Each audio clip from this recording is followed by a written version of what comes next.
Hello everybody, सभी साथियों को राम राम, नमस्ते, हाय, हेलो। कैसे हैं आप सभी?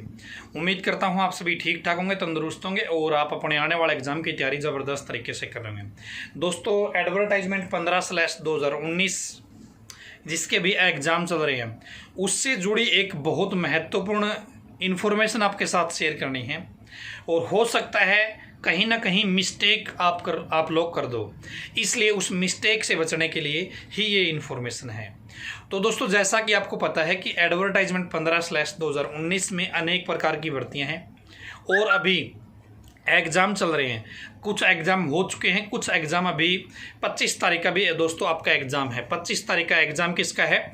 आपका स्टाफ नर्स का है और आपका MPHW फीमेल का है। तो दोस्तों, स्टाफ नर्स की भी 2 कैटेगरी में फॉर्म भरे गए थे और MPHW फीमेल के भी 2 कैटेगरी में फार्म भरे गए थे। स्टाफ नर्स की जो कैटेगरी थी वो आपकी 10 और 19, ठीक है। अब इसमें से एक कैटेगरी में तो क्या है, मात्र 70-75 पोस्ट है। एक कैटेगरी में क्या है, आपकी 1500 पोस्ट है। इसी तरीके से MPHW फीमेल में है। एक कैटेगरी जो 4 है उसमें हो सकती है ज़्यादा है और एक में जो 19 है 4 और 20 हो सकता है दूसरी में आपकी ज़्यादा हो या कम हो। तो यहाँ पे इन्होंने एग्ज़ाम कर दिया एक ही दिन, एक ही शिफ्ट के अंदर।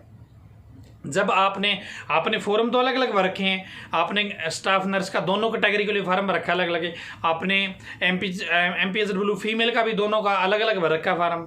रूल के हिसाब से तो आपके पेपर अलग अलग होने चाहिए थे, लेकिन नहीं, ऐसा नहीं है। आप सिर्फ एग्ज़ाम आपका एक ही होगा। इन्होंने एक ही डेट दी है और उसी के अंदर क्या कर दिया, दोनों कैटेगरी को मेंशन कर दिया।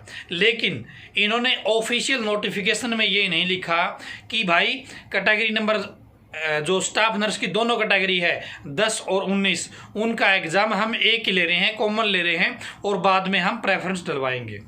यहाँ पे जब आप अपना एडमिट कार्ड निकालते हो स्टाफ नर्स की कैटेगरी के लिए, स्टाफ नर्स की कैटेगरी 10 का एडमिट कार्ड निकालते हो, उसके ऊपर अलग रोल नंबर आता है, उसके ऊपर अलग रजिस्ट्रेशन नंबर आता है। इसी तरीके से यदि आप 19 का अपना रोल नंबर निकालते हो, उसका रोल नंबर अलग होता है और उसका जो रजिस्ट्रेशन नंबर है वो भी अलग होता है। सेम यही कंडीशन आपकी MPHW फीमेल में होती है। तो यहाँ पे हो सकता है आपको कन्फ्यूज़न हो गया हो। तो यहाँ पे देखिए आपको करना क्या है। देखिए, आप एग्ज़ाम एक ही दे पाओगे। अब वो दोनों के लिए कॉमन है या अलग अलग है, ये सरकार बाद में HSSC बाद में इसको क्लैरिफाई कर देगी। अभी तक इन्होंने क्लैरिफाई नहीं किया है। आपको अब कौन सी का एडमिट कार्ड निकालना है, हो सकता है गलती से आप जिसमें पोस्ट कम है उसी का एडमिट कार्ड निकाल लो और उसी के एग्ज़ाम सेंटर में आप चले जाओ, क्योंकि एडमिट कार्ड पे रोल नंबर भी अलग है, रजिस्ट्रेशन नंबर भी अलग है और एग्ज़ाम सेंटर भी अलग है। यदि आपने दोनों फार्म भर रखे ना तो आपके एडमिट कार्ड दोनों के अलग अलग निकलेंगे, अलग अलग रोल नंबर है उनके ऊपर, अलग अलग एग्ज़ाम सेंटर भी अलग अलग है। तो यहाँ पे आपको समस्या हो सकती है कि आपको कौन सा एग्ज़ाम देना है।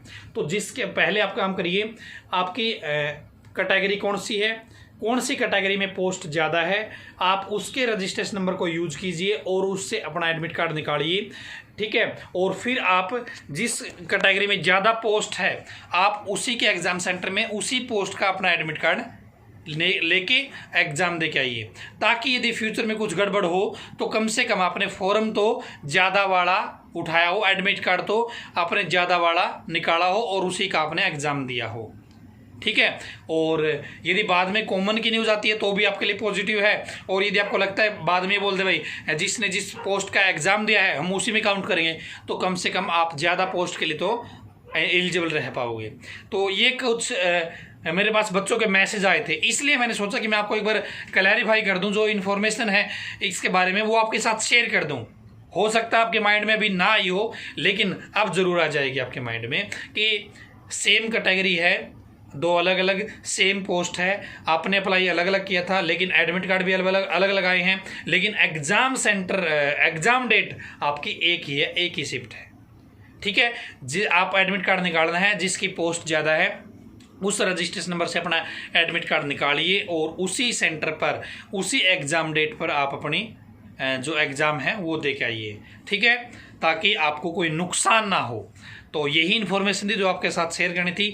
आज की वीडियो में इतना ही। धन्यवाद। भगवान करे आप सभी का समय शुभ रहे।